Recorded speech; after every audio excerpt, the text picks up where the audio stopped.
நேயர்கள் அனைவருக்கும் அன்பான வணக்கங்கள். புது வருஷம் நிறைய கணிப்புகள், நிறைய ஜோதிடர்களோட கணிப்புகளை தாண்டி நிறைய விஷயங்கள் நம்ம அனலைஸ் பண்ணிட்டு இருக்கோம். அந்த வகையில் ஏஎல்பி ஜோதிடர் திரு சம்பத் சுப்பிரமணியம் அவர்களை தான் இன்னைக்கு சந்திக்க போகிறோம். சார் வணக்கம். வணக்கம். புது வருஷம் துவங்கி இருக்கு சார். நிறைய பேர் ஒவ்வொரு விஷயமா சொல்லி பொதுமக்களை ரொம்ப பயமுறுத்திட்டு இருக்காங்க. ஏன்னா இது குரோதி வருஷம் 60 வருஷத்துக்கு அப்புறமா வருது. இந்த வருஷத்துல தான் தனுஷ்கொடியே அழிஞ்சுது. ஸோ அது மாதிரி ஒரு பேர் அழிவு இருக்கு, பேர் இழப்பு இருக்கு அப்படின்லாம் சொல்லி உங்களை மாதிரி ஜோதிடர்கள்லாம் பயமுறுத்திட்டு இருக்கீங்க. ஒரு ஜோதிடர். ஆமா, அதுல குறிப்பா ஏஎல்பி சார்ந்து ஏஎல்பி ஜோதிடர் என்ன சொல்ல விரும்புறீங்க? இந்த வருஷம் எப்படி இருக்கும்? ஒரு விஷயத்த நல்லா புரிஞ்சுக்கணும். இப்போ ஆக்டர் அனுமோகன் ஒருத்தர் இருக்கார், புரியுதுங்களா? சித்த ரேட்டில் சொன்னாங்க டிசம்பரில் உலகம் அழிய போகுதுன்னாரு. பழிஞ்சிச்சா? எந்த சித்த ரேட்டில் சொன்னாங்க? முதல்ல ஒரு தொகுப்பாளர் ஒரு கேள்வி கேட்கும்போது ஒருத்தர் எதிரிலேருந்து ஆன்சர் பண்ணுறாரு, சித்த ரேட்டில் சொல்லியிருக்காங்கன்னா உடனே நான் சொல்லக்கூடிய அனைத்து தொகுப்பாளர்களுக்குமே ஒரு விஷயம் என்னென்னா, எந்த சித்தரேடு, அதோட பேர் என்ன, அதோடைய மூல நூல் என்ன, எந்த பேஜில் எந்த இடத்துல எந்த அதிகாரத்தில் சொல்லியிருக்குன்னு கேட்கணும். இதை கேட்காத தவற விடுவதனால்தான் சித்தர் சொன்ன ரகசியங்கள். இல்ல, சித்தர் சொன்னாருங்கிறதே ரகசியம் தானே, அதை எப்படி சொல்லுவார் அவரு? புரியல. சித்தர்ங்கிறதே ரகசியமான வாக்குகள். சித்தர் சொன்ன ரகசியம் நம்மளுக்கு மவுண்ட் ரோடு லைப்ரரியில புக் விக்குதா, போய் வாங்கி படிச்சுக்கலாம். சரி, அப்ப ஜோதிடத்துல இது மாதிரி இல்லவே இல்லையா? ஜோதிடத்துல இருக்குன்னு ஒத்துக்கிறோம். இப்போ சித்தர் சொன்ன ரகசியம்னு வச்சுங்க. அப்ப சித்தர் சொன்ன வாக்கு பொய்யா போயிடுமா நான் கேட்கறேன். இப்போ டிசம்பர் 31 உலகம் அழிஞ்சிருக்கணும்ல. இயற்கையாவே எல்லா வருஷமும் மழை வருது, காத்தடிக்குது, புயல் அடிக்குது. பஞ்சபூதம் தான் அழிவை தரும். அழிவு புதுசாலாம் வராது. ஒன்று பூகம்பமாக வரும், இல்லை நெருப்பாக வரும், இல்லை நீராக வரும், இல்லை காற்றாக வரும். நிலம், நீர், காற்று, நெருப்பு தான் இறைவன். அவன் தான் பஞ்சபூதம். நல்லதும் அவனால தான் நடக்கும், தீமையும் அவனால தான் நடக்க போகுது. இதில் பெரிய கம்பசூத்திரமும் புதுசாக கண்டுபிடிக்கிறதுக்கு ஒன்றுமே கிடையாது.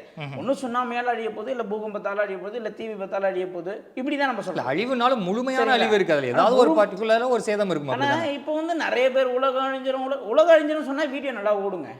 அதுக்காக சொல்கிறேன், கான்செப்ட் நல்லா புரிஞ்சுக்கங்க. உலகம் அழிஞ்சிரும் சொன்னால் நல்லா ஓடும், உலகம் நல்லா இருக்கும் போது சொன்னால் வீடியோ ஓடாது. நெகட்டிவ் பப்ளிசிட்டி தெரியல. இப்போ ஒரு ராசியை பற்றி இவன் நல்லா இருப்பான் அப்படின்னு சொல்லி போட்டால் அது ஓடாது. இந்த ராசிக்காரர்கள் எச்சரிக்கையாக இருக்க வேண்டும் போடுங்க, தம்ப்ளைல ஓடும் வீடியோ. ஸோ ஏதோ ஒன்று பேசணும், ஏதோ ஒன்று நம்ம செய்யணுன்றதுக்காக உலகம் அழிந்து போயிட்டு இது முட்டாள்தனமான விஷயத்தை மக்கள் நம்பவே கூடாதுன்னு நான் சொல்கிறேன். உலகம் எப்படி அழியும் நான் கேட்குறேன்.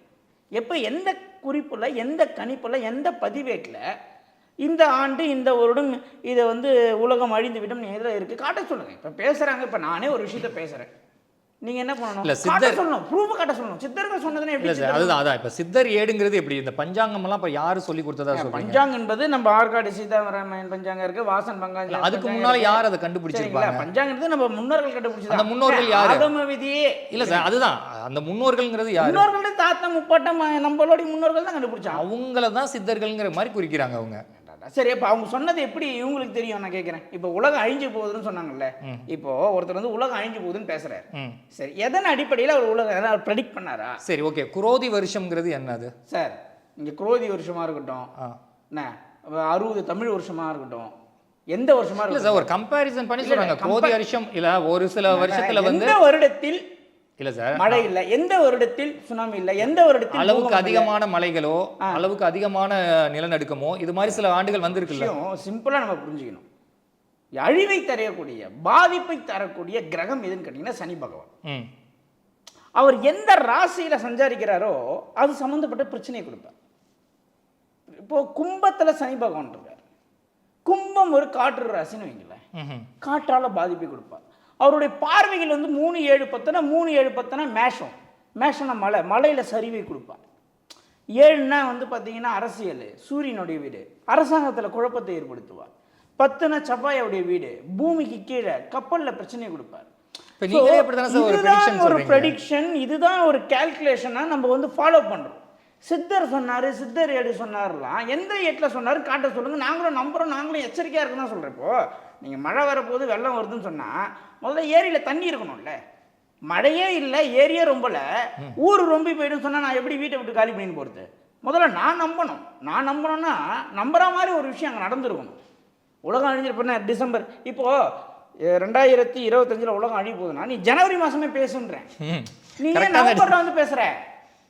ஜனவரியில் பேசு, ப்ரூஃப் எடுத்து. இப்போ ஜாக் பேக்ட் அடிக்க போகும் 6 ராசிகள்.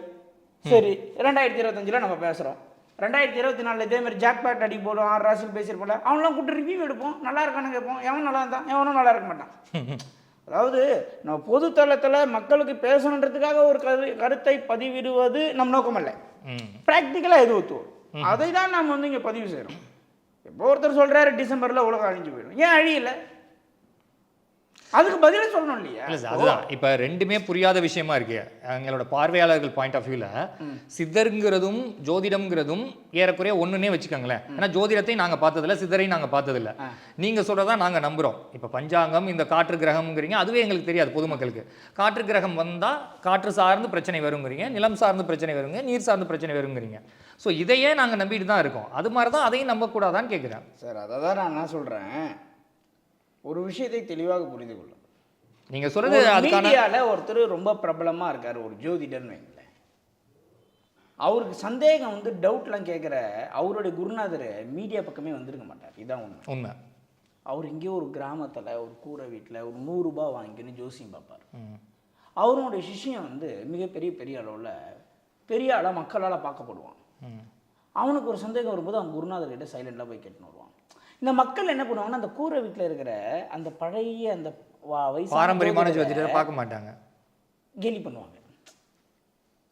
ஆனால் அவர்கிட்ட டவுட் கேட்டு வர ஒரு மீடியான்றது ஒரு மாயை. அதில் ஒரு பெரிய ஒரு நபராக பார்க்கும் பொழுது இவருக்கு எல்லாம் தெரிஞ்ச மாதிரி ஒரு பிம்பத்தை உருவாக்கும் பொழுது மக்கள் அந்த இடத்துல ஏமாந்து போகிறாங்க.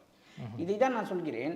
சம்பத் சுப்பிரமணிய நானாக இருந்தால் கூட ஒரு கருத்தை நாம் பதிவிடுகிறோம் என்றால், ஏதோ ஒரு ஓலக்குடியில், ஏதோ ஒரு குட்கிராமத்தில், ஏதோ ஒரு கிராமத்தில், ஒரு மூலையில் நம்ம கருத்தை ஒருத்தன் கேட்பான். இது டாக்குமெண்ட்ரியாக இருக்கக்கூடிய ஒரு விஷயம். இதை ஒருத்தன் நம்புவான், ஒருத்தன் விமர்சிப்பான். சரிங்களா? இதை ஒருத்தன் ரொம்ப ஸ்ட்ராங்காக நம்புகிறான் இல்லையா? அவனுக்கு நம்ம கொடுக்கக்கூடிய ஸ்டேட்மெண்ட், இப்போ வந்து ஒரு விதையை தூக்கி வீசுறோன்னா எல்லாம் வந்து மரமாகாது. ஒன்று மண் மேலே விழுவும், ஒன்று கல் மேலே விழுவும், ஒன்று பாறை இடுக்கில் விழும், ஒன்று கரெக்டாக செம்மண்ணில் வந்து மரமாகிடும். நம்ம ஒரு கருத்தை பதிவிடும் பொழுது நிச்சயமாக அதில் 100 1000 பேர் பார்க்குறான்னா அதில் 10 பேர் ஜெயிக்கணுன்றது தான் நம்மளுடைய நோக்கம். நம்மளுடைய நோக்கம் என்ன? ஒருத்தவனை வெற்றி பெற வைக்கும். அந்த வெற்றி பெற வைக்க வேண்டும், ஒரு மனிதனை வந்து வெற்றி பெற செய்ய வேண்டும் என்ற ஒரு நோக்கம் இருந்துச்சு அப்படின்னா, நாம் பதிவிடக்கூடிய கருத்துக்கள் ரொம்ப கருத்தியலாகவும் ரொம்ப ஆழமாகவும் இருக்கணும்னு நான் நினைப்பேன். ஓகே, உண்மைதான் சார் நீங்கள் சொல்கிறது. இப்போ ஒரு ஜோதிடர்னு அப்படி எடுத்துட்டோம்னா, ஒரு பொதுமக்கள் போகிறாங்கன்னு வச்சுங்களேன், அவங்க ஜோதிடம் சார்ந்து கணிச்சு சொல்கிறத விட நிறைய மோட்டிவேஷனல் டாக் தான் கொடுக்குறாங்க. நீங்கள் வந்து இப்படி இருக்கணும், அப்படி பண்ணணும், அட்வைஸ் நிறையா பொழிகிறாங்க. அப்பா சொல்லாத அட்வைஸு இல்லை, அதுதான் சொல்ல வரேன். இந்த ஜோதிடர்களுக்கு எல்லாமே நல்லா பேச தெரிஞ்சுக்கிட்டு அவங்க சொல்லும்பொழுது, நீங்கள் வந்து இரும்பு சார்ந்த தொழிலில் இருப்பீங்க அப்படிங்கிறாங்க. ஈவன் எல்லாருமே வந்து அது மாதிரி தான் இருப்போம். கடல் கார்ந்து நீர்நிலைகள் தாண்டி போவீங்க அப்படின்பாங்க. ஏதாவது ஊரை விட்டு போனாவே குளத்தையோ ஆறையோ எதை தாண்டி தான் போவோம். இந்த மாதிரி தான் எல்லாமே. நீங்கள் பொதுவாக சொல்ல வரேன், ஜோதிடர்கள் சொல்கிறது வந்து ஒரு சைக்காலஜிக்கலாக இப்படி இருக்குமா அப்படின்னு நம்மளை பார்ப்பாங்க. ஆமாம் இருக்குன்னா ஆமான்பீங்க, இல்லைன்னா இப்படி இருக்கணுமே. முதல்ல வந்து ஏதாவது உங்கள் வீட்டில் ஒரு பெண் இறந்துருப்பாங்களே அப்படின்னு கொஞ்சம் கூட ஒரு பாஸ் கொடுப்பீங்க. ஆமான்னு சொன்னால் அதுக்கு தகுந்த மாதிரி கொண்டு போகிறீங்க, இல்லைன்னு சொன்னால் அதுக்கு தகுந்த மாதிரி கொண்டு போகிறீங்க. ஸோ இதை வந்து எப்படி நாங்கள் நம்புறது உண்மையான ஜோதிடரை? சார், உண்மையான ஜோதிடர், பொய்யான ஜோதிடர் அப்படின்லாம் ஒன்றும் இல்லை. அனுபவம் தான். விஷயத்தை நல்லா தெரிஞ்சுக்கணும். உங்களுக்கு எங்கே போனால் பிரச்சனை எந்த காலகட்டத்தில் தீரும்னு உங்களுக்குன்னு ஒரு கணக்கு இருக்கும். உங்களுக்கு தீரக்கூடாத ஒரு பிரச்சனை இருக்குன்னு வச்சுக்கிங்களேன். இப்போ எல்லாருமே சரியான ஜோதிடர்களாக இருந்தால் உங்களுக்கு தீரக்கூடாதுன்ற ஒரு விதியை அது மீறிடுவீங்க. புரியுதுங்களா? இந்த பிரபஞ்சம் வந்து மிகப்பெரிய ஒரு நம்மளோட பயங்கர ஒரு அபரீத சக்தி கொண்டது இந்த பிரபஞ்சம். உங்களுக்கு ஒரு பிரச்சனை இருக்குது, நீங்கள் ஒரு தவறு பண்ணியிருக்கீங்க, அந்த தவறுக்கு உண்டான தண்டனை நீங்கள் அனுபவிச்சு தான் ஆகணும், அதுலேருந்து தப்பிக்க முடியாது சில காலகட்டங்கள் வரை. இப்போ நீங்கள் ஒரு ஜோதிடரை போய் பார்க்கணும். இப்போது இங்கே இருக்கக்கூடிய ஜோதிடர்கள் அனைவருமே மிக துல்லியமான ஜாம்பவான்களாக இருந்தால் உங்களை ஈஸியாக காப்பாற்றிட முடியும். அப்போ அங்கே தான் இறைவன் செக் வைக்கிறான். அங்கேயும் ஒன்று என்ன பண்ணுறான்னா, உங்களுக்கு தேவையான கணிப்புகளே அங்கே கொடுக்க மாட்டான். ஃபுல் ரிசல்ட் கிடைக்காது. ஏன்னால் உங்களுடைய இப்போன்னு சொல்கிறேன், ஒரு ரொம்ப சிம்பிளான ஒரு விஷயம். ஒரு கஷ்ட காலத்தை நீங்கள் ஜெயிக்க வேண்டும், ஒரு இக்கட்டான சூழ்நிலை நீங்கள் ஜெயிக்க வேண்டும்னா எதுவுமே பண்ணாமல் இருந்தாலே போதும், நீங்கள் ஜெயிச்சிருவீங்க. எதனா பண்ணி அதுலேருந்து ரிலீஃப் ஆகலாம் நினைக்கும் போது தான் சொதப்பிடுவீங்க. எதனா பண்ணி நம்ம மேலே வந்துடலாம் நினைக்கும். ஏன்னா உனக்கே நேரம் சரியில்லை, எது பண்ணாலும் சொதப்பம் இல்லையா? நல்லா சைக்காலஜி புரிஞ்சுக்கணும். நேரம் சரியில்லாத போது நீ எது பண்ணாலும் தோல்வி தானே ஆகும். அது எப்படி பரிகாரமான சக்ஸஸ் ஆகும்? அதுக்கு தான் நான் சொல்கிறேன், ஆலய வழிபாடை தாண்டி ஒரு மனிதனை வேற எதையும் காப்பாற்ற முடியாது. இப்போது இங்கே ஜோதிடர்களை குறை சொல்வதை காட்டிலும், ஜோதிடர்கள் குறை சொல்வதை காட்டிலும் நம்ம எந்த ஜோதிடர்கிட்ட போய் பார்க்கணுன்றது உங்களுடைய செயலின் அடிப்படையை பொறுத்து இறைவன் தான் நியமிக்கிறாங்க. நீங்கள் தேர்வு செய்யலை, ஜோதிடர் தேர்வு செய்யலை. இதுதான் உண்மை. நீங்கள் மாட்டிக்கிட்டு நீங்கள் அனுபவிக்கணும்னு இருக்கிறத ஒரு ஜோதிடர் காப்பாற்றக்கூடிய விதி ஜோதிடருக்கே கிடையாது. நீங்கள் ரிலீஸ் ஆகணும், இந்த டைமில் ரிலீஸ் ஆகணும்னு ஒரு அமைப்பு இருந்ததுன்னா சரியான ஜோதிடர்கிட்ட நீங்களே போவீங்க. அதுக்கும் அந்த ஜாதக அமைப்பு இருக்கு, அதுக்கும் அந்த கிரக அமைப்புகள், அந்த தசா புத்தி அமைப்புகள், அந்த நேர காலங்கள், சூழ்நிலைகள் சரியாக அமையும். இங்கே ஒரு துறையில் அனைவருமே சரியாக இருந்து விட்டால் அந்த துறை சார்ந்தவர்கள் அனைவருமே ஒருத்தவங்களால் காப்பாற்றிட முடியும். இதை பிரபஞ்சம் அனுமதிக்காதுன்றது தான் என்னுடைய ஆழமான கருத்து. இந்த கருத்துல ரொம்ப யோசிச்சு பார்த்தீங்கன்னா நிறைய பேருக்கு நிறைய உண்மைகள் புரியும். எந்த மாதிரி பிரச்சனைகள் இருந்தாலும் குலதெய்வ வழிபாடு செஞ்சா அந்த பிரச்சனைகள்லாம் கொஞ்சமாவது விலக்கி போகும் அப்படிங்கிறாங்க. ஸோ குலதெய்வ வழிபாடு பற்றி உங்களுடைய கருத்து என்ன சார்? குலதெய்வ வழிபாடு பிரச்சனையை விலக்கி விடும் என்பதெல்லாம் தப்பு. அது தவறான ஸ்டெப். பிரச்சனையை விலக்கி விடுறதுக்கு அப்புறம் பிரச்சனையாக நம்மளை தேடி வருது. 50 கோடி கடன் வாங்கிட்டீங்க பேங்க்கில், குலதெய்வம் கோயிலில் போய் நைட்டு தங்கிட்டு காலைல அபிஷேகம் பண்ணி கடை வெட்டிட்டீங்க. பேங்க்காரன் உங்களுக்கு சைன் போட்டு வேணாம்ப்பா, உங்ககிட்ட ஏதோ ஒரு பவர் இருக்குப்பா, உன்னை பார்த்தாலே எனக்கு ரொம்ப பயமாக இருக்குப்பா, அதனால் இந்த லோனை நாங்கள் தள்ளுபடி செய்கிறோம்னு சொல்லிடுவோம்னா ப்ராக்டிக்கலாக இருக்கணும் எது பேசினாலும். அப்போது ஒரு மனிதனுக்கு தேவையான சக்தியும் மனோதிடத்தையும் கொடுக்குறான். ஏய் நீ 10 வருஷம் அடி வாங்கி தான் ஆகணும்ல, அந்த அடி வாங்குற அளவுக்கு உனக்கு தெம்பு நான் கொடுக்குறேன், ஓகே வாங்கிக்கோ. அதுதான் குலதெய்வம் பண்ணும். இப்போது ஒரு கப்பலில் நீங்கள் பயணிக்கிறீங்க, கப்பலில் ஒரு சிறு ஒரு ஓட்டை தான், சின்ன ஒரு ஓட்டை தான், ஆனால் கப்பலே ரொம்ப அழிஞ்சு அது மூழ்கி போயிடும். சிறு ஓட்டை தான். நாங்கள் மனிதர்களாகிய அபிலாசை என சொல்லக்கூடிய ஒரு விஷயத்தில் இந்த கடன், லோனு, இஎம்ஐ பிரச்சனையில் போய் ஒருத்தர் சின்ன விஷயத்தில் மாட்டி அவன் வாழ்க்கையை இழந்துடுறான்.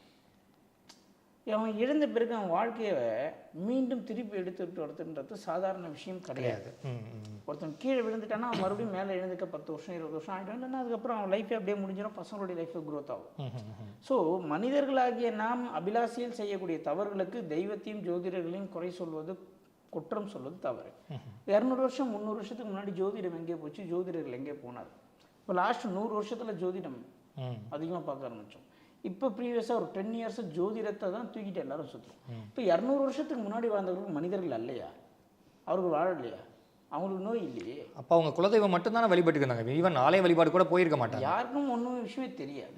ஏன் நட்சத்திரத்தின் அடிப்படையில் பேரை வச்சாங்க? ஏன்னா அங்கே அப்போல்லாம் குறிப்பு கிடையாது, எழுதி வைக்க ஜாதகம் கிடையாது. இப்போ அவங்க ஒரு கணக்கு வச்சுப்பாங்க, நட்சத்திரத்தின் அடிப்படையில் பேரை வச்சு அந்த ராசியை மட்டும் ஞாபகம் வச்சுப்பாங்க. அப்போ பேரையும் வச்சு மேட்ச் பண்ணும்போது இந்த நட்சத்திரம்னு அவங்களே ஒரு மனக்கணக்கு போட்டு பொண்ணு பையனே. நீங்கள் சொன்ன மாதிரி சார், இப்போ ஒவ்வொரு வருஷமும் துவங்கும் போது பார்த்தீங்கன்னா அந்த ஜோதிடர்களை வச்சு இந்த வருஷம் எப்படி இருக்கும் அது டிபார்ட்மெண்ட் வைஸ் பிரித்து பார்க்குறாங்க. இயற்கை சீற்றம் எப்படி இருக்கும், பொருளாதாரம் எப்படி இருக்கும், நாட்டுக்கு சண்டை வருமா, இந்த மாதிரிலாம் இருக்குது. அரசியல் அப்படிங்கிறதும் ஒரு கணிப்பு இப்போ பிரபலமாக போயிட்டு இருக்கு. உங்களுடைய கணிப்புப்படி எந்தெந்த தலைவர்கள்லாம் ஜெயிப்பாங்க, வரப்போகிற எலெக்ஷனில் யார் யாருக்கெல்லாம் ஒரு பின்னடைவு இருக்கும் அப்படிங்கிற மாதிரி? இப்போது நம்மளுமே பர்சனலாக நிறைய அரசியல் சம்மந்தப்பட்டவங்களுக்கு பர்சனலாக ஆரோஸ்கோப் பார்ப்போம். யாருன்னு சொல்ல முடியுங்களா? அது சொல்ல முடியாது, அது அவங்ககிட்ட பர்மிஷன் வாங்கி தான் சொல்லணும். குறிப்பாக இந்தந்த கட்சிக்காரங்க, அது பலதரப்பட்ட எல்லா கட்சியிலேருந்தும் வருவாங்க. சரிங்களா? இப்போ ஒரு இல்லை சில கட்சிகள் இதுக்கெல்லாம் எகெயின்ஸ்டாகவும் இருப்பாங்க, அவங்களும் வர்றாங்களா? யார் சொன்னது அப்படின்னு? யார் சொன்னது? இல்லை சில பேர் இதெல்லாம் மூட நம்பிக்கைன்னு சொல்லுவாங்கல்ல. சொல்லுவாங்க, ஆனால் ஜோதகம் பார்ப்பாங்க, எல்லாரும் பார்ப்பாங்க. ஓ, ஸோ அது பேர் சொல்ல மாட்டீங்க நீங்கள்? அது பேர் நம்ம எதுக்கு? சரி, ஓகே, நம்மளுக்கு எதுக்கு, அது நம்மளுக்கு தேவையில்லை. சரி. இப்போ கூட ரீசெண்டாக ஒரு மிகப்பெரிய ஒருத்தர் கேட்டார், 26ல் அவர் கன்ஃபார்ம் சீட்டே அவர் ஜெயிச்சிரும்ண்ணா அப்படின்னும்போது, உங்களுக்கு ஆப்போசிட்டாக யார் நிற்கிறாங்களோ அவருடைய ஆரோஸ்கோப் இருந்தால் ரெண்டுத்தையும் விட்டு பார்த்தா எது ரேஸில் ஜெயிக்குதுன்னு பார்க்க முடியும். ஓ நீங்கள் 99 மார்க் வாங்கிட்டீங்க, நான் கன்ஃபார்மாக உங்களுடைய ஆரோஸ்கோப்பில் ப்ரெடிக்ட் பண்ணிடுறேன். உங்களுக்கு ஆப்போசிட்டில் இருக்கிற ஒரு 99.9 வாங்கிட்டாரா என்ன பண்ணுவீங்க? இங்கே தான் ஜோதிடர்கள் தோற்று போகுது. ஓகே, ஜோதிடம் தோக்காது என்றைக்குமே. ஜோதிடம் என்றைக்குமே தோக்காது. எல்லாம் கேட்குறவங்க எனக்கு எப்படி இருக்கும், நான் என்ன பண்ணுவேன்? ஜோதிடர்கள் எங்கே தோக்குறப்போ நீங்கள் போறீங்க, நான் ரன்னிங் ரேஸில் ஜெயிக்கிறேன்னா நீங்கள் என்ன கேட்குறீங்க? நான் சரி நீங்கள் ஓடுங்க, நான் பார்க்குறேன்னு உங்களை ஓட வைக்கிறேன், நீங்களும் ஓடுறீங்க, நல்லா ஓடுறீங்க. ஆனால் நீங்கள் ஜெயிப்பீங்கன்னு உத்தரவாதம் கொடுக்கக்கூடாது. யார் உங்கள் கூட ஓட போகிறவர் யாருன்னு பார்த்தா தான் உங்களை காட்டிலும் அவர் பலவானா இருந்தார் என்ன பண்ணுங்க, உசேன் போல்ட் மாதிரி. புரியுதுங்களா? அப்போது இங்கே வெற்றி தோல்வி என்பது யாரும் யாரும் போட்டி போட்டுக்கிறாங்கன்றதை தான் நம்ம எடுத்துக்கணும் சார். பேசிக்காக அவங்களுக்குன்னு ஒரு கிரக அமைப்புகள் இருக்கும்ல சார். இவங்க வந்து கன்ஃபார்மாக அவர் ஜெயிப்பார், இவருக்கான அந்த அறிகுறி இருக்கு. அதான் சொல்கிறேன். அது யாரும் யாரும் மோதிக்கிறாங்க. அண்டர்டேக்கரும் பிராக் லெசனரும் மோதிக்கிறாங்களா, இல்லை ஜான்சினாவும் கெயினும் மோதிக்கிறாங்களா, இல்லை பிக்ஷோவும் ரீமஸ் ஸ்டுடியோவும் மோதிக்கிறாங்களான்னு பார்க்கணும். நீங்கள் ரீமஸ் ஸ்டுடியோ கிட்ட பிக்ஷோ கிட்ட மோத விட்டுட்டு யார் ஜெயிப்பாங்கன்னு கேள்வி கேட்கக்கூடாது. ஏன்னா நம்மளுக்கு தெரியும் யார் ஜெயிப்பாங்க. ஸோ நம் எதிரில் நின்று யார் நம்ம கூட போட்டி போட போகிறாங்க. ஓகே, இப்போ ஒரு பொதுவான கேள்வின்னு வச்சுக்கோங்களேன் சார். ஒரு புதுசாக ஒரு நடிகர் வந்து கட்சி துவங்கியிருக்காரு, விஜய் துவங்கியிருக்காரு. சரி, அவரோட எதிர்காலம் எப்படி இருக்கும், அவருக்கு வெற்றி வாய்ப்புகள் இருக்குமா? விஜயை இப்போ அரசியல் வேறு சினிமா வேறு. சரி, அது தெளிவாக முதல்ல இல்லை, மோஸ்ட்லி எல்லாருமே அரசியல் அந்த பிரபலத்தை வச்சு தானே இதுக்கு வராங்க. சினிமாவில் உள்ள பிரபலத்தை வச்சு தானே அரசியல் வரட்டும். இப்போ விஜய் ஜெயிக்கணுன்றீங்களா? இல்லை, உங்களோட கணிப்புப்படி கேட்குறேன். ஏன்னா நிறைய அவருக்கு வந்து வாய்ஸ் இருக்கு, நிறைய யங்ஸ்டர்ஸ் எல்லாம் அவருக்கு தான் ஓட்டு போடுவோம் அப்படின்னு சொல்லிட்டு இருக்காங்க. அவருக்கு வந்து ஒரு 35% இப்போ வரைக்கும் சர்வேலெல்லாம் கொஞ்சம் நல்லா பாசிட்டிவாக இருக்குன்னு சொல்றாங்க. அதனால அவருக்கு ஏதாவது வாய்ப்புகள் இருக்கா? நான் இப்போ சொன்னது தான். முதல்ல நம்ம யாரு கூட மோத போறோன்ற ஒரு விஷயம் ஒன்று. ஓகே, இது பெருந்தலைவர்களை கணக்கெடுத்துக்க போது சிஎம் சீட்டுனா 4 பேர் மோதுறாங்க. யார்? அண்ணன் சீமான் அவர்கள், அண்ணாமலை அவர்கள், ஸ்டாலின் அவர்கள், எடப்பாடியார் அவர்கள். இவங்க 4 பேரையும் நம்ம களத்தில் எடுத்துக்கிறோம். சீமான் அவர்கள் எடுத்துக்கிறோம், ஸ்டாலின் ஐயா எடுத்துக்கிறோம், எடப்பாடியார் எடுத்துக்கிறோம், அண்ணாமலை எடுத்துக்கிறோம். இப்போ 4 பேர் மட்டும் மோதிக்கிறாங்கன்னு வச்சுங்க, சிஎம் சீட்டுக்கு மோதுறாங்க.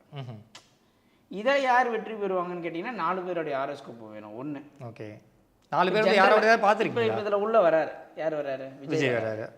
இப்போது இதை நம்ம வந்து ஜோதிடமாக பார்க்காத ப்ராக்டிக்கலாக பார்த்தாலே இவங்க டிஎம்கே ஆகட்டும் ஏடிஎம்கே ஆகட்டும், கூட்டணி பலமாக யாருக்கு அமைய போதோ அவங்க தான் வெற்றி வாய்ப்பை சொல்ல போகிறாங்க.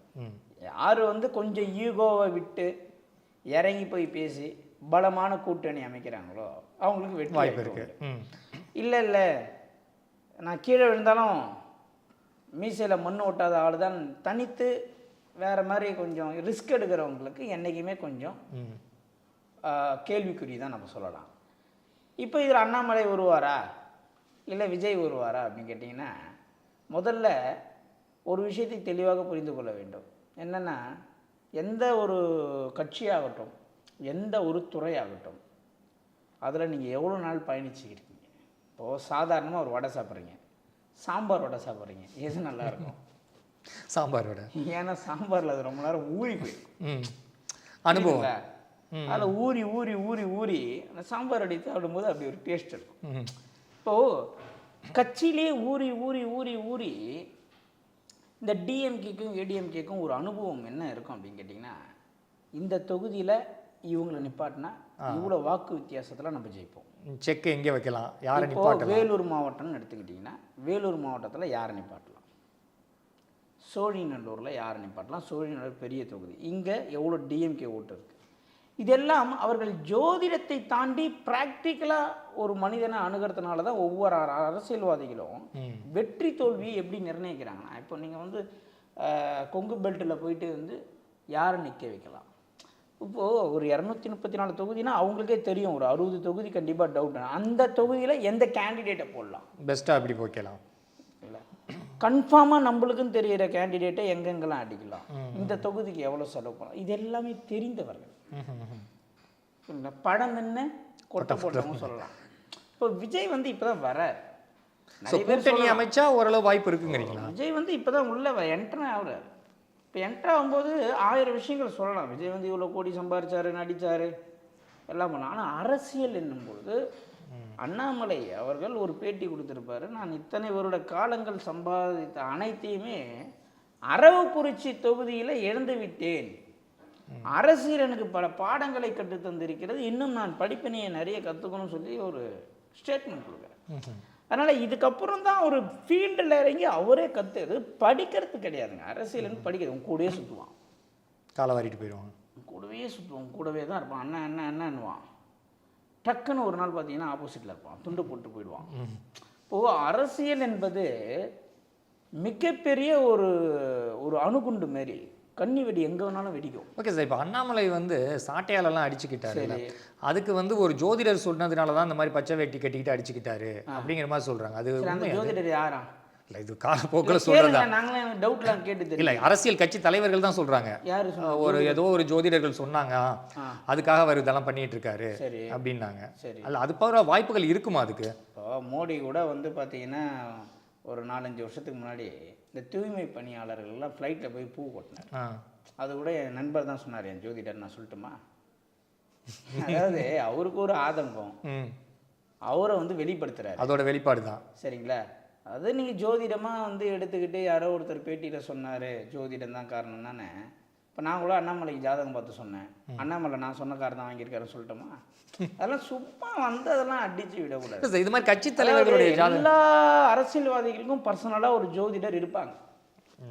அந்த ஜோதிடர் முதல்ல வெளியே வந்து என்னுடைய கிளைண்ட் அண்ணாமலைன்னு சொல்ல மாட்டார். அதை முதல்ல நல்லா புரிஞ்சுக்கிங்க. இப்போ ஸ்டாலினுக்கு யார் இருக்காங்க, எடப்பாடியாருக்கு யார் இருக்காங்க, எங்கே எதனா ஒருத்தர் வந்து பேட்டி கொடுக்க சொல்லுங்கள், நைட்டுக்குள்ளே அவங்க வீட்டுக்கு ஆள் போவோம். புரியுதுங்களா? பர்சனல் வந்து என்றைக்குமே மீடியாவுக்கு வராது. இது இவர்களாக ஒரு பிம்பத்தை உருவாக்குவாங்க, இதனால் இருக்குமோ இதனால் இருக்குமோ. அது அவருடைய தனிப்பட்ட ஒரு விருப்பம். ஒரு பெண்ணுக்கு ஏற்பட்ட அநீதியை நினைத்து அவர் அடிச்சுக்கிறாரு. அது ஜோதிடமாக இருக்கலாம், இல்லை ஜோதிடம் இல்லாமல் இருக்கலாம். அது நம்ம பார்க்கக்கூடாது. சரி சார், நீங்கள் இப்போ வாஸ்துல வந்து ஸ்பெஷலிஸ்ட்டு, வாஸ்து பற்றி நிறைய விஷயங்கள் பேசியிருக்கீங்க. இப்போ வாஸ்துங்கிறது வீடை தாண்டி நிறைய விஷயத்துக்கு பொருந்தும். இப்போ இந்த டைரக்ஷனில் தான் உட்காந்து சாப்பிட்ணும், அப்போ தான் ஜெரிமானம் நல்லா ஆகும்பாங்க. படிக்கிறது வந்து இந்த மூலையில் உட்காந்து படித்தா ஞாபகம் மறதி வரும்பாங்க. இந்த மாதிரி விஷயத்துக்கு ஒரு தனி மனுஷனாக வீட்டை தாண்டி வாஸ்து விஷயத்தில் என்னென்ன மாதிரி விஷயத்தில் இருக்கணும், எப்படி இருக்கணும்? இல்லை, உங்களுக்கு என்ன ஸ்பெசிஃபிக்காக என்ன வேணும்னு கேட்டிங்கன்னா நான் வாஸ்து. இல்லை, இப்போ ஒரு குழந்தை இருக்காங்கன்னு வச்சுக்கோங்களேன், அந்த குழந்தை வந்து அதோட நடமாட்டம், ஒரு வீடு வந்து இப்போ நம்ம வாஸ்துப்படி பார்த்து கட்டுறதில்ல, கட்டின பிறகு தான் நமக்கு தெரியுது இந்த வீடு வாஸ்து இப்படி இருக்குது அப்படி இருக்குன்னு. ஸோ அந்த மாதிரி ஒரு பர்சன்ஸ் வந்து இப்போ ஃபார் பெட்ரூம் வந்து இந்த இடத்துல தான் இருக்குன்னு, அவங்களுக்கு வந்து வேறு இடத்துல தான் அமைஞ்சிருக்கும், வேறு வழியில் மாற்றவும் முடியாது, இடிச்சிட்டு கட்ட முடியாது, வேறு வீடும் மாற முடியாது. ஸோ அந்த மாதிரி உள்ளவங்களுக்கு வேறு ஏதாவது ஆல்டர்னேட் பண்ணால்? ஆல்டர்னேட்டு இந்த பர்மிட் வாங்கி வச்சா மாறிடும், கரிங்காலி போட்டால் மாறிடும், வாட்ரு கொட்டினா மாறிடும். இது எதுவுமே வந்து வாஸ்துவில் வேலை செய்யாது, 100% செய்யாது. அது வந்து முதல்ல நீங்கள் நல்லா புரிஞ்சுக்கணும். இது எதுவுமே வேலை செய்யாது. அந்த வீட்டை விட்டு நீங்கள் வெளியே வந்துடணும், இல்லை இடிச்சு ஆல்ட்ரேஷன் பண்ணணும், பண்ணால் மாறும். இது ரெண்டுத்தில் எதனா ஒன்று பண்ணணும். பண்ணுறதுக்கு வாய்ப்பே இல்லைன்னா? வாய்ப்பே இல்லைன்னா அதுக்கு உண்டான பலனை நீங்கள் அனுபவிச்சு தான் ஆகணும். அதில் எந்த மாற்றமும் இல்லை. இதுதான் வாஸ்து. இப்போ அணிகலன்களே வந்து பார்த்தீங்கன்னா ஒவ்வொருத்தங்களும் முன்னால் கருங்காலி மாலை சொன்னாங்க, அப்புறம் தாமரை விதை மாலைன்னு சொல்கிறாங்க. வாஸ்துக்கு இது வேலை செய்யாது, 100%. அதுக்கு இதுக்கும் சம்மந்தமே கிடையாது. வாஸ்துக்கு இதுக்கும் வேலை செய்யவே செய்யாது. ஏன்னா இங்கே இந்த வாஸ்துன்றது எப்படி வேலை செய்யுதுன்னு நீங்கள் நல்லா புரிஞ்சுக்கணும் முதல்ல. ஒன்றும் இல்லை, இப்போ சென்னையில் வந்து பார்த்தீங்கன்னா நம்ம லாய்ட்ஸ் ரோடுன்னு எடுத்துக்கணும். லாய்ட்ஸ் ரோடில் ஒரு 20 தெருவுக்கிட்ட அனைத்து வீடுகளுமே ஒரு வீடோட ஒட்டி கட்டியிருப்பாங்க. அங்கே போய் வாஸ்தெல்லாம் பார்க்க முடியாது. பிபி சாலை, விஎம் ஸ்ட்ரீட்லாம் போனீங்கன்னா, நான் அந்த சைடு வாஸ்து பார்க்க அதிகமாக போகிறதுனால சொல்கிறேன், இந்த விஎம் ஸ்ட்ரீட்டு, பிபி சாலையெல்லாம் போனீங்கன்னா அனைத்து வீடுமே ஒரு வீடு ஒட்டி. இப்போ இந்த வீட்டில் போய் நீங்கள் பரிகாரம் பண்ணி ஜெயிக்க வைக்க முடியுமான்னு முடியாது. பலன் என்ன? அங்கே நீங்கள் கணக்கு எடுத்து பாருங்கள், அனைத்து மக்களுடைய பொருளாதாரமும் ஒரு அப்பர் மிடில் கிளாஸாக, ஒரு மிடில் கிளாஸாக மட்டுமே தான் அவங்களால வாழ முடியும். இப்போ போட் கிளப் ஹவுஸ் போங்க, ராயப்பேட்டை போங்க, இது ராயபுரம் போங்க, இது போங்க, அடையார் கேட்லாம் போங்க, கோட்டரப்புறம் போங்க. ஏன் அங்கே இருக்க மக்கள் வசதியாக வாழும்? இப்போது வாஸ்து பொய் என்றால் ஒரு வீடு கட்டி ஒட்டி இருக்கு இல்லையா, அந்த வீட்டில் ஒருத்தர் வாழ்ந்து ஜெயிச்சு காட்ட சொல்லுங்கள், நான் வாஸ்து பொய்ன்னு ஒத்துக்கலாம் முடியாது. ஏன்? அதுதான் வாஸ்துன்னு நம்ம சொல்கிறோம். ஒரு பட்டு புடவை எடுக்கிற கடை இருக்கு இல்லையா, ஒரு திருமணத்துக்கு ஒரு கூரை புடவை எடுக்கிறாங்க, அந்த கடையோடைய வாஸ்து வச்சு அந்த திருமணம் ஆக போகிற பொண்ணுடைய வாழ்க்கையை சொல்ல முடியும். இதை நான் ஏற்கனவே ஒரு பதிவில் சொல்லியிருப்பேன். ஒரு மண்டபத்தில் ஒருத்தர் கல்யாணம் ஆகுது, அந்த கல்யாணவனுடைய வாழ்க்கையை பாருங்கள். அந்த மண்டபத்தில் கல்யாணம் அனைத்து தம்பதியர்களுக்கும் அதே மாதிரியான பிரச்சனைகள் ஒத்து போகும். ஏன்னா அது ஒரே மாதிரியான தன்மை தான் அந்த மண்டபம் கொடுக்கும். சார், அதுக்காக இப்போ நம்ம ஜாதகம் பார்க்கும்பொழுது மண்டபத்தோடதெல்லாம் பார்த்துட்டா கல்யாணம் ஃபிக்ஸ் பண்ண முடியும் சார். அதை தான் நான் மீண்டும் சொல்கிறேன். நீங்கள் வந்து வாஸ்து என்பது நீங்கள் தேர்வு வீடு என்பது நீங்கள் தேர்வு செய்கிறது கிடையாது, வீடு தான் உங்களை தேர்வு செய்யும். நீங்கள் என்னென்ன செயலை செஞ்சுருக்கீங்க அதுக்கு தகுந்த செயலுக்கு ஏற்ற மாதிரி வீடு தான் உங்களை தேர்வு செய்யும். இப்போ நீங்கள் மீடியாவில் இருக்கீங்கனாலே நீங்கள் வடமேற்கு பாதிக்கப்பட்டவராக தான் இருக்கணும், இல்லைன்னா நீங்கள் வர முடியாது. வடமேற்கு பாதிப்புன்னா வடமேற்கில் பாதிப்புள்ள ஒருவர் தான் மீடியாக்குள்ளே வர முடியும். வடமேற்குனா வீட்டில் சொல்கிறீங்களா? வீட்டில் பூர்வீகத்தில் இப்போ நீங்கள் இருக்க வீட்டில் வடமேற்கு பாதிக்கப்பட்டிருக்கணும். வடமேற்கு பாதிக்கப்படாத நீங்கள் மீடியாவில் வர முடியாது, எனக்கு கொஸ்டின் கேட்க முடியாது. இல்லை சார், புதன் இருந்தால் தான் மீடியாவுக்கு வருவாங்கங்கிறாங்க. இப்போ நீங்கள் புதுசாக சொல்கிறீங்களே சார், வாஸ்து என்பது முற்றிலும் மாறுபட்ட கோணத்தில் பார்க்கக்கூடியது. நீங்கள் நயன்தாரா ஏன் எவ்வளோ ஃபேமஸ் ஆனாங்க அப்படின்னு நீங்கள் பார்க்கணும். என்ன நயன்தாரான்னு பேர் வச்சுட்டாங்க, 9 தாரைகள், இதெல்லாம் கிடையாது.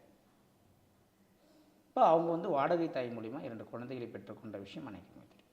இப்போ வடமேற்கு என்பதே ஒரு பெண்ணுடைய கற்பை சொல்லக்கூடியது. புரியுதுங்களா? இப்போ தெய்வீக அவங்க வந்து பார்த்தீங்கன்னா ஆஃப்டர் மேரேஜ் அழகாக ஒதுங்கி போயிட்டாங்க ஃபேமிலியோட. அவங்க ஃபெமிலியர் ஆனாங்களா? அவ்வளோ. இப்போ நயன்தாரா பார்த்தீங்கன்னா வந்த வேகத்தில் பூமானாங்க. அப்போ இறைவன் ஒரு விஷயத்தை வெற்றியை கொடுக்கறதுக்கு முன்னாடி ஒரு விஷயத்தை எடுத்துப்பாரு. நான் அடிக்கடி சொல்லுவேன், ஒரு விஷயத்தை கொடுத்துட்டாருன்னா நிச்சயமாக ஒரு விஷயத்தை எடுத்து. இப்போ நயன்தாராக்கு கர்ப்பப்பை சார்ந்த விஷயங்களில் மிகப்பெரிய ஒரு டிராபேக்கை கொடுத்து சினிமாவோட பூம் ஆக்கிட்டாருன்னா அதுதான் வடமேற்கு பாதிப்புன்னு நம்ம சொல்கிறோம். இயற்கையாகவே இந்த வடமேற்கு பாதிக்கப்படாமல் ஒருத்தர் மீடியாவில் வர முடியாது. நீங்கள் மீடியா மட்டுமே தொழிலாக கொண்ட நிறைய பேரோட லைஃப்பை பாருங்கள், பர்சனல் லைஃப் நல்லா இருக்காது. அந்த மீடியாவில் ஒர்க் பண்ணுறவங்களுடைய அம்மாவை போய் பாருங்கள், அவங்க அம்மாவுக்கு யூட்ரஸ் ரிமூவ் பண்ணியிருப்பாங்க. அவங்க அப்பாவுக்கு போய் பாருங்கள், பக்கவாதம் வந்துடும். ஏன்னா கோர்ட்டு கேஸ் எதனா பர்சனலாக ஃபேஸ் பண்ணுவாங்க. இந்த மீடியாவில் உள்ளவங்களுக்குலாம் இந்த மாதிரி பிரச்சனைகள் இருக்குன்னு சொல்லுவாங்க நிறைய பேர். இப்போ ரஜினியே இன்னும் சூப்பர் ஸ்டாராக இருக்காருன்னா அவங்க பசங்களுடைய வாழ்க்கை டிஸ்டர்ப் ஆயிடுச்சு. அவருக்கு பசங்க கிடையாது, 2மே பொண்ணு. பொண்ணுங்களுடைய வாழ்க்கை டிஸ்டர்ப் பண்ணதுனால தான் அப்பா சூப்பர் ஸ்டார். அப்பா டம்மியாக இருந்தாருன்னா பொண்ணுங்க நல்லா இருந்திருப்பாங்க. அவர் சினிமா துறையிலேருந்து விலகி இருந்தாருன்னா இந்த மூத்த குழந்தையுடைய வாழ்க்கை எப்படி இருந்திருக்குன்னா நல்லா இருந்திருக்கும். இவர் இன்னமும் ஹீரோவாக இருக்கணும்னு நினைக்கிறதுனால அவங்க பசங்களுடைய லைஃபு டிஸ்டர்ப் ஆகுது. அதுதான் சொல்கிற வாஸ்து என்பது என்னென்னா, உங்களை ஒரு விஷயம் பெரிய லெவலில் உங்களுக்கு வெற்றி கொடுக்குதுன்னா அதுக்கு ஈக்குவலான ஒரு விஷயத்தில் கையை வைக்கும். நீங்கள் எதனா ஒரு விஷயத்தில் ஜெயிக்கணும்னு நினைக்கிறீங்கன்னா அதுக்கு ஈக்குவலாக ஒன்று இழந்தால்தான் அந்த வாஸ்து சமன் செய்யும். இல்லைன்னா சமன் செய்ய முடியாததால் அதெல்லாம் எப்படி சமன் செய்ய முடியும்? இதுக்கு ஏதாவது நீங்கள் சொன்னீங்களா, ஆலய வழிபாடு அல்லது பரிகாரங்கள் அது மாதிரிலாம்? அதுதான் சார், ஒன்று வீட்டை விட்டு மாறணும். ஓகே, வீட்டை மாறினா இந்த இது சமன் ஆகிடுங்கிறீங்களா? இல்லை அப்படின்னா அந்த வீட்டுக்குண்டான இப்போ ஒன்றும் இல்லை, ஒருத்தர் கோர்ட்டு கேஸு அப்படின்னு வந்து அனுபவிக்கணும்னு இருக்கணும். இயற்கையாகவே அவருக்கு வடமேற்கு பாதிப்பு இருக்குது. இயற்கையாகவே இந்த இயற்கை இந்த பிரபஞ்சம் நம்மளுக்கு நிறைய வாய்ப்புகளை கொடுக்கும். அதை வந்து நம்ம கொஞ்சம் உஷாராக கவனிக்கணும். ஒருத்தர் கோர்ட்டு கேஸு அனுபவிக்கணும்னு விதி இருக்குன்னு வச்சுக்கோங்களேன், அவர்கிட்ட ஒரு டிரைவர் வந்து வேலை செய்வார், அவருக்கு கோர்ட்டு கேஸ் இருக்கும். அவருக்கு இல்லைன்னா கூட அவரை சார்ந்து உள்ளவங்களுக்கு இருக்கும். இவர் தர சம்பளம் அவர் கோர்ட்டு கேஸுக்காக செலவு பண்ணும்போது இவர் சில காலங்கள் தப்பிப்பார். ஓகே, இதை தான் இந்த பிரபஞ்சம் மறைமுகமாக நம்மளுக்கு செய்யக்கூடிய உதவிகள். அந்த ஓட்டுநர் நம்மளை விட்டு விலகும் போது அந்த பிரச்சனை இவருக்கு வந்துடும். இப்போ அந்த வீட்டுடைய வாஸ்து அந்த வீட்டில் இருக்கக்கூடிய நபரை மட்டும் அல்லாமல் அங்கே வேலை செய்கிற பெருக்கிறவங்க டிரைவர்லேருந்து எல்லாரையும் அது ஆட்கொள்கிறது. எல்லாருக்கும் அந்த பிரச்சனைகளை ஸ்ப்ரெட் பண்ணுகிறது. அவர்கள் ஒரு ஓனருடைய அனைத்து பிரச்சனைகளையும் பகிர்ந்து கொள்கிறார்கள். அவர்கள் ஓனர்கிட்டேருந்து வாங்குற காசுக்காக அந்த பிரச்சனையும் சேர்த்து வாங்கிக்கிறாங்க. அதுதான் உண்மை. இதுதான் வாஸ்துன்னு நம்ம சொல்கிறோம். சார், இப்போ அதை தானங்கள் பண்ணுறதுன்னு சொல்கிறாங்கல்ல, இப்போ ஏதாவது குடும்ப பிரச்சனைகள் அல்லது ஜோதிட பிரச்சனைகள் இது மாதிரி இருந்தால் தானங்கள் மூலமாக வந்து அதை சரி செய்யலாம் அப்படிங்கிறாங்க. தானன்றது என்ன சார்? ஜோதிடர் சொல்லி செய்யறது தானமா? இல்லை, அவங்களோட ஒரு மன நிம்மதிக்காக பண்ணுறது. எனக்கு நல்லது நடக்கலை அதெல்லாம் அப்புறம். ஒருத்தன் பசின்னு கேட்டால் சாப்பாடு வாங்கி கொடுத்துட்டு போயிடியா, ஜோதிடர் சொன்னால் தான் வாங்கி கொடுப்பியா? அப்படி கொண்டா அது பேர் தியானம் இல்லை. அன்னதானம்ங்கிறத தாண்டி சில பேர் வஸ்திர தானம் பண்ணுங்கிறாங்க, கோதானம் பண்ணுங்கன்னு சொல்கிறாங்க. இதெல்லாம் பண்ணுனா வந்து உங்களோட ஜாதகத்தில் இருக்கக்கூடிய அந்த நெகட்டிவ் எல்லாமே கொஞ்சம் குறையும். சார், இயற்கை தானாகவே சில சூழ்நிலைகளை நம்மளுக்கு ஏற்படுத்தும். நான் இப்பயும் சொல்கிறேன், இயற்கை இப்போ நீங்கள் ஒரு கோதானம் நீங்கள் பண்ணணும்னா இயற்கையாகவே உங்ககிட்ட ஒருத்தர் மாடு வாங்கி கொடுக்க சொல்லி கேட்பார். அதுதான் கோதானம். நம்மளா போய் கொடுக்கக்கூடாது, கோயிலுக்கோ அல்லது மற்றவங்களுக்கோ. சகுனம் சமீட்சை நிமித்தம் என்றால் அது தானாக நடக்க வேண்டும். அதுதான் வந்து கரெக்டான பலனை கொடுக்குமே கண்டு நீங்களா ஒரு விஷயத்தை உருவாக்கி செய்வது கொடுக்காது. இப்போ நீங்கள் சொல்கிறத பார்த்தா நம்ம போயிட்டு இருக்கோம், யாராவது ஒருத்தவங்க சாப்பாடுக்கு கேட்குறாங்க அப்படின்னா அவங்களுக்கு பண்ண சொல்கிறீங்களா? ஆமாம், அதான் சமைக்கிறீங்களா? அதாவது நீங்கள் போய் ஒரு 1000 பேருக்கு அன்னதானம் பண்ணுங்கன்றது உங்களோட தனிப்பட்ட கருத்து. ஆனால் ஒருத்தர் சாப்பாடு கிட்டிருப்பாரு, நீங்கள் வாங்கி தராத ஸ்கிப் பண்ணிட்டு போயிருப்பீங்க. அந்த ஒருத்தருடைய மணி வேதனை நீங்கள் 1000 பேருக்கு பண்ண அன்னதானத்தை காலி பண்ணிடுன்றாங்க. அதுதானே திருமூலர் சொல்கிறார் திருமந்திரத்தில். ஒருத்தவன் கண்ணீர் விட்டாலே நீ கோயில் கட்டி கும்பாபிஷேகம் பண்ணாலே வேஸ்ட்ன்றாரு. ஆலய வழிபாடு செய்யுங்க, இறைவனை நம்புங்க, பரிகாரங்களை நம்பாதீங்க. அதை மட்டும் நான் தெளிவாக சொல்கிறேன். வாஸ்து என்பது 100% வேலை செய்யும், அதில் எந்த விதமான மாற்றம் இல்லை. உங்களுக்கு என்ன வாஸ்து பிரச்சனை உள்ளதோ அதே வாஸ்து பிரச்சனை உள்ளதா உங்களுடைய நண்பராகவோ உங்களுடைய வேலை செய்யக்கூடிய சக ஊழியராகவோ இருப்பான். ஸோ அவனுக்கு நீங்கள் செய்கின்ற உதவி உங்கள் பிரச்சனையில் அவன் பகிர்ந்து கொள்கிறான் என்பதை நீங்கள் புரிஞ்சுக்கொள்ளணும். ஆனால் இங்கே நம்ம என்ன நினைக்கிறோம், கூட இருக்கிறனால தான் நம்மளுக்கு பிரச்சனை நினைக்கிறோம். கிடையாது, நம்மளால தான் அவனுக்கு பிரச்சனை. இதுதான் உண்மை. இந்த உண்மை. ஸோ இதே தான் லைஃப் பார்ட்னருக்கும் பொருந்துங்கிறீங்களா? லைஃப் பார்ட்னருக்கும் இப்படி தான் பொருந்தும். ஸோ லைஃப் பார்ட்னர் என்ன மனநிலையில் வர்றாங்களோ அந்த ஆஸ் பர் த வாஸ்துப்படி அவங்களுக்கு மாறும். கரெக்ட். இப்போ லைஃப் பார்ட்னரை தேர்வு செய்வதும் ஒரு வீடு தான், நம்ம கிடையாது. இப்போ நீங்கள் போய் ஒரு வடமேற்குல தவறான வீட்டில் உட்காந்துக்கிட்டு ஆன்மீகத்தெல்லாம் நீங்கள் பொண்ணு எதிர்பார்க்கக்கூடாது. நீங்கள் மீடியா பொண்ணு தான் கல்யாணம் பண்ணிக்கணும். அதுதான் அந்த வீடு விரும்பும். அந்த வீடு அதை விரும்புறதுனால அந்த எண்ணத்தை உங்களுக்கு கொடுக்கும். ஸோ ஒரே மாதிரி ஃபீல்டில் இருக்க பொண்ணு கல்யாணம் பண்ணிங்கன்னா நம்ம லைஃப்பில் அப்படியே ட்ராவல் ஆகிறதுக்கு ஈஸியாக இருக்கும்னு நினைக்கும். நீங்கள் போய் ஒரு வடகிழக்கு பாதிப்பு இல்லைன்னா ஒரு சாமியார் பொண்ணு தான் கிடைக்கும். புரியுங்களா? அப்போது ஒரு வீடு தான் உங்களை தீர்மானிக்கிறதே கட்டி நீங்கள் தீர்மானிக்கல. ரொம்ப மகிழ்ச்சி சார், நிறைய விஷயங்கள் பகிர்ந்துக்கிட்டீங்க. இன்னும் தொடர்ந்து பேசலாம். இந்த நிகழ்ச்சியில் கலந்து கொண்டதுக்கு நன்றி சார். நன்றி சார். தேங்க்யூ.